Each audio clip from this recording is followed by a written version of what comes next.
నిజామాబాద్ ప్రేక్షక మహాశయులందరికీ నమస్కారములు. నేను మీ డాక్టర్ బి కేశవులు, ఎండి న్యూరో సైకియాట్రీ, చైర్మన్ తెలంగాణ మేధావుల సంఘం.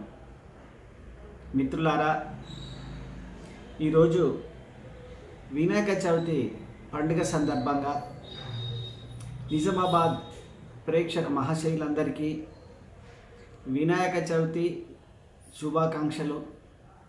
ఈ పండుగతో ఈ వినాయక దేవుణ్ణి ప్రార్థించడం ద్వారా, పూజలు చేసుకోవడం ద్వారా భవిష్యత్తులో మనకు అనేక విఘ్నాలు తొలగి మంచి జరుగుతుందనే ఆశతో పండుగలు ఈ వినాయక చవితితో విఘ్నాలను తొలగించే వినాయకునిగా కొలుచుకునబడే ఈ గణేశుని యొక్క పండుగ జరుపుకుంటున్నాం.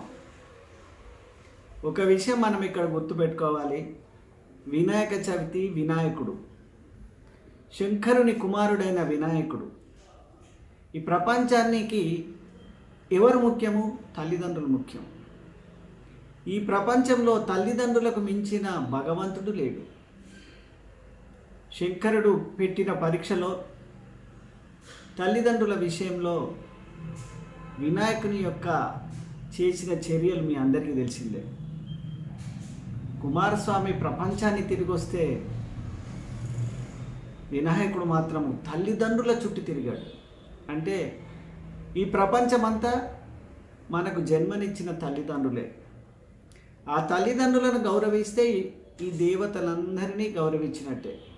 కాబట్టి తల్లిదండ్రులను గౌరవించడము, చాలామంది ఈ కాలంలో తల్లిదండ్రులకు దూరంగా ఉండడము, తల్లిదండ్రులను పట్టించుకోకపోవడము, వాళ్ళ బతుకులు చెప్పరాని నలవిగా 25 సంవత్సరాలు మనని పెంచి పోషించి కనీసం వాళ్ళు ముదసలి వయసులో 5 సంవత్సరాలు కూడా నోటి ముద్ద పెట్టలేని దీనావస్థ స్థితికి చేరుకున్న పిల్లలు ఉన్నారంటే నిజంగా చాలా బాధాకరము, అవమానకరం కూడా. ఈ పండుగ సందర్భంగా నేను వేలాది మంది పేషెంట్లు వాళ్ళ బాధలు విన్నప్పుడు, మా కొడుకు ఇలా చేస్తున్నారు, మా కోడలు ఇలా చేస్తుంది, నా బిడ్డలు ఇలా చేస్తున్నారు, నా పిల్లలు ఇలా చేస్తున్నారు అని బాధపడ్డప్పుడు చాలా బాధేసింది.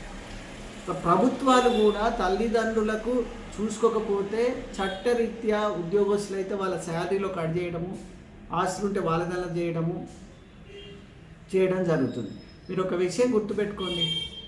చిన్నప్పుడు మీకు ఏ ఇబ్బంది అయినా తల్లిదండ్రులు అమ్ముకోనో అప్పు సప్పో చేసి దవాఖాన పెట్టి మీ ఆరోగ్యాన్ని కాపాడతారు, పెళ్ళి చేస్తారు ఒక బాధ్యతగా. కానీ అదే తల్లిదండ్రులు చేతగాని దశకు చేరుకున్నప్పుడు కనీసం గౌరవ మర్యాద లేకుండా, తిండి పెట్టకుండా హింసించడము ఎంత బాధాకరమో. ఒక విషయం గుర్తుపెట్టుకోండి, రేపు మీరు ఆ దశకు చేరుకుంటారు. అంతకంటే హీనంగా మీరు బతకాల్సిన పరిస్థితి వస్తుంది. తస్మాత్ జాగ్రత్త. అందుకే భగవంతుని మీరు ప్రార్థించడము సమంజసమే, కానీ వీళ్ళకంటే ఎక్కువ మన తల్లిదండ్రులను, ఆ తల్లిదండ్రులను గౌరవిస్తే భగవాన్ని గౌరవించినట్టే.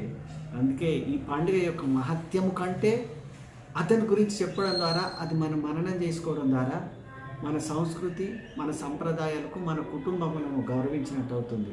ఖచ్చితంగా కుటుంబాలలో పెద్దలను, తల్లిదండ్రులను గౌరవిస్తూ ఆ గౌరవం మీ పిల్లలకు కూడా మీకు ఇస్తారు. కాబట్టి మీరు బాగా చేస్తే మీ పిల్లలు బాగా చూసుకుంటారు, లేకపోతే అదే గతి మీకు వస్తుంది. కాబట్టి ఖచ్చితంగా వినాయకుని ద్వారా మనం నేర్చుకున్న ఆ నీతిని, ఆ సాంప్రదాయాన్ని మీరు కొనసాగిస్తారని ఆశిస్తూ సదా మీ సేవలో డాక్టర్ కేశవుల్ హాస్పిటల్, ఖలీల్వాడి, నిజామాబాద్.